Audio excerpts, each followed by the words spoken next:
Hello, I'm back once again, ladies and gentlemen. Probably the most monotone reviewer on the internet. This time with something a bit different, as I was in my Maleficent review. You may have noticed me mention F.E.A.R, I believe. However, I have loads of exams all of a sudden coming up, so I just don't think I'll have time to go out and see that movie. If I do, I will do a review, but I just probably won't have time, so I thought might as well do a review I've been building up to do for a while now. With F.E.A.R, First Encounter Assault Recon on the Xbox 360. This is the Xbox 360 version, so in my graphical commentary, I don't know how relevant that will be to PC and stuff like that. So, quick synopsis: F.E.A.R is a action horror game from Monolith Productions, I believe they're called, and it's about you are a member of an elite special forces team who's sent to take out a man named Paxton Petal before he can kind of wreak havoc on the city of F.E.A.R Port, I believe it is, with his psychic army and his psychic powers. So, going straight in with the positives, it's quite an original idea with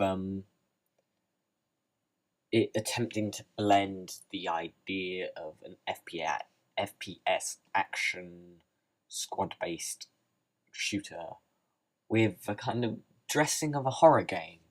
And sometimes these blend together very well and you get just a superb game. Sometimes they do kind of oppose, but I'll get to that more in my negative side part. So, the atmosphere, it has a very good sense of atmosphere throughout almost the entire game, which is refreshing to see. All the lighting and stuff is great in this game, with all sorts of amazing lighting and effects and stuff like that are pretty good today. It's also surprisingly subtle for a horror game, for an American horror game even. For example, comparing this to a horror game such as Dead Space 2, there's a scare in an elevator, and you're in an elevator in F.E.A.R, and lights go out, and I was like, oh, here it comes, she pops out and screams. But no, they flicker on for a second, and she's in the corner, and flicker off, and she's gone again. Whereas compare that to something like Dead Space, where you're in Dead Space 2, even, where you're in an elevator, and you see Nicole's ghost still there, like, and there's the creepy song playing, and then she does in your face. It's much more subtle of a horror game than most, which was quite refreshing to play. The paranormal reality you dip in and out of throughout the game, where everything's on fire and there's weird flying ghosts, which the design isn't spectacular or anything. They're at least intriguing to look at. They're not the worst horror game kind of enemies I've ever seen, and that offers the more of a kind of adrenaline rush of a scare, with them flying at you from various directions that you're not sure where they're going to come from. So, yeah, it does offer lots of different types of scares. The paranormal reality, no, sorry, I just said that. The voice acting, that's what I meant to say.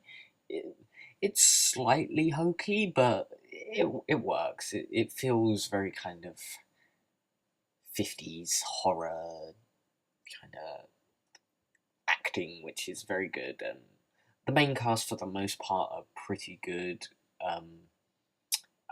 But some of the telephone voices, not so much, unfortunately. However, for the most part, the cast is good, albeit a little hokey.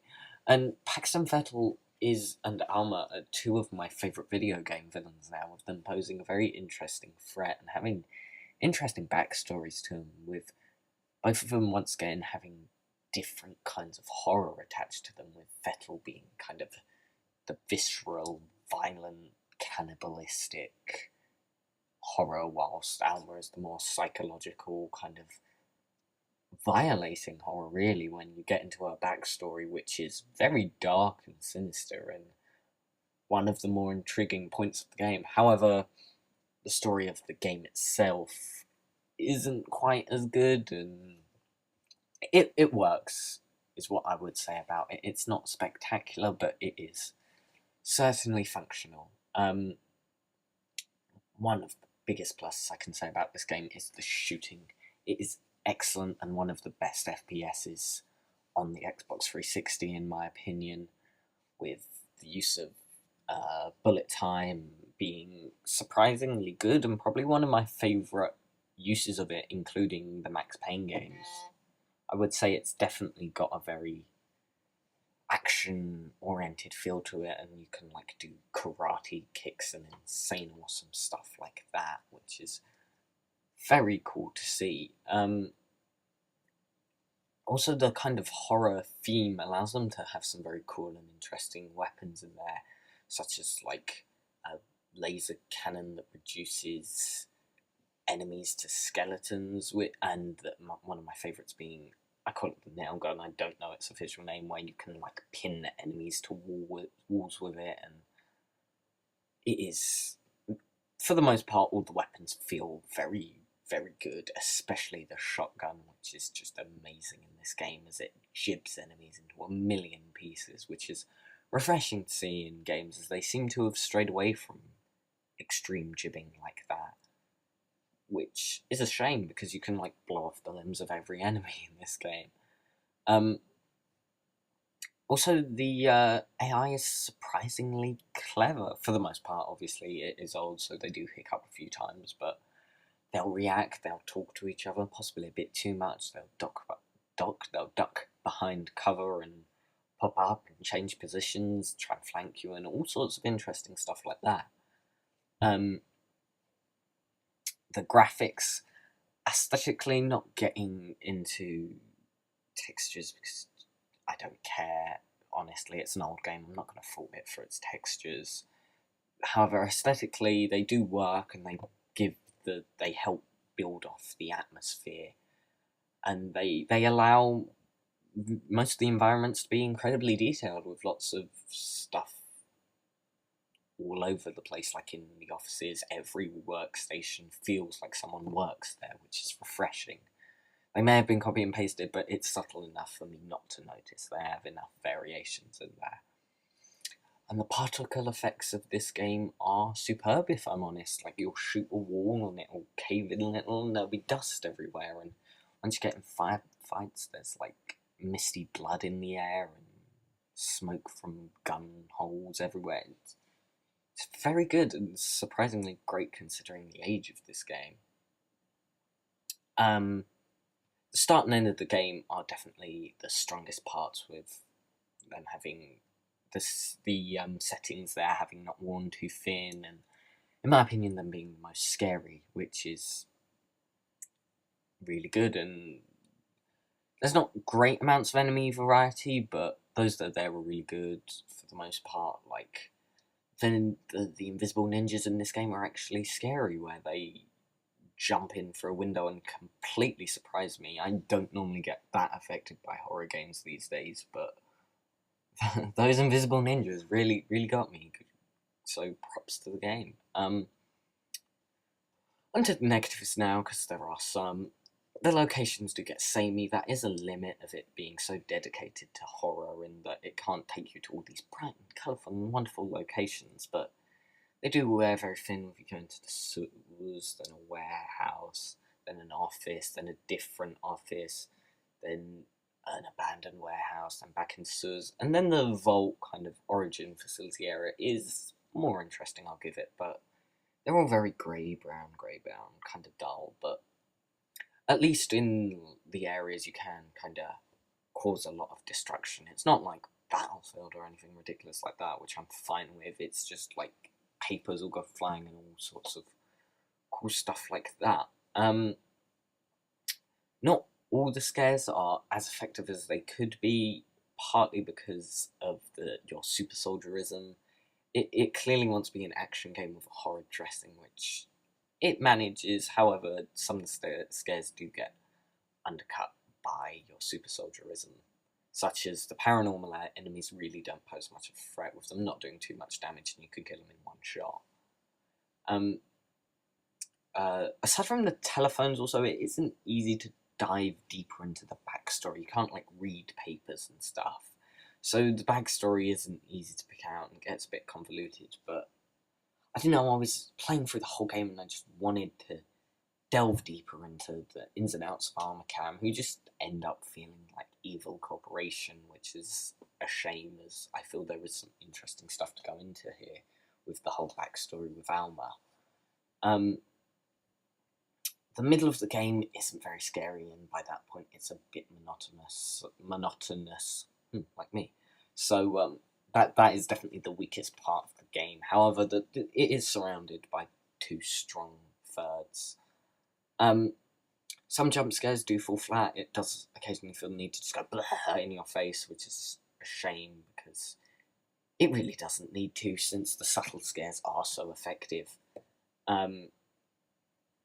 Also, for the most part, most of the characters are just meat shields and they're there to die. There's a few standouts, like two of your team members, Jinsen Kwon and Holiday.